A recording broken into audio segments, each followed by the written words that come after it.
ফুলবাড়ী থানা কর্তৃক বিশেষ অভিযান পরিচালনা করে ১৯৯ বোতল ফেনসিডিল সহ ২ মাদক কারবারি গ্রেফতার। দিনাজপুর থেকে মোহাম্মদ সামিউল ইসলামের পাঠানো রিপোর্টে থাকছে বিস্তারিত।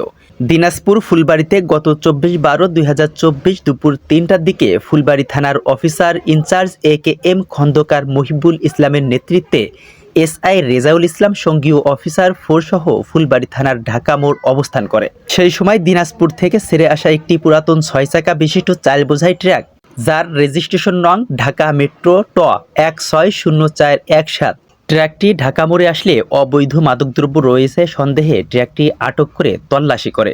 ট্রাকটির তল্লাশিকালে সামনের কেবিনের উপরে ছাউনিতে বিশেষ কায়দায় রাখা একটি ট্রেচার কালো বড় ব্যাগ ও একটি অফিসিয়াল ছোট কালো ব্যাগ পলিথিন দ্বারা ঢেকে রাখা অবস্থায় পেয়ে নিচে নামিয়ে বড় কালো ব্যাগের ভিতর হইতে ১৩৫ বোতল ও কালো অফিসিয়াল ছোট ব্যাগের ভিতর ৬৪ বোতল মাদকদ্রব্য ফেনসিডিল, দুটি ব্যাগে বিশেষ কৌশলে রাখা মোট ১৯৯ বোতল ফেনসিডিল উদ্ধার করে এবং ২ মাদক ব্যবসায়ীকে গ্রেফতার করে।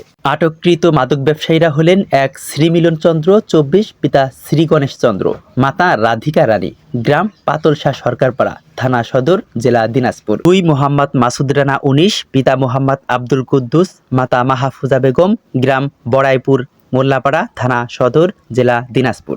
প্রাথমিক জিজ্ঞাসাবাদে জানা যায় আটককৃতরা পেশাদার মাদক ব্যবসায়ী। তারা উপরোক্ত ফেনসিডিলগুলি মামলার পলাতক আসামি তরিকুল ইসলামের নিকট হতে ড্রাইভার মোহাম্মদ মোস্তাকিম শাওন ও ড্রাইভার মোহাম্মদ আশিদুর রহমান রাসেল সহ যোগাযোগে ক্রয় করিয়া বিক্রয় উদ্দেশ্যে চট্টগ্রাম যাওয়ার পথে গাজীপুর বিক্রয় করবে। ধৃত আসামিসহ পলাতক আসামিগণ দীর্ঘদিন যাবৎ মালবাহী ট্রাকসহ বিভিন্ন পরিবহনে অবৈধ মাদকদ্রব্য ফেনসিডিল বহন করে আসছিল। তাদের বিরুদ্ধে ফুলবাড়ী থানায় মাদকদ্রব্য নিয়ন্ত্রণ আইনে নিয়মিত মামলা রুজু হয়েছে।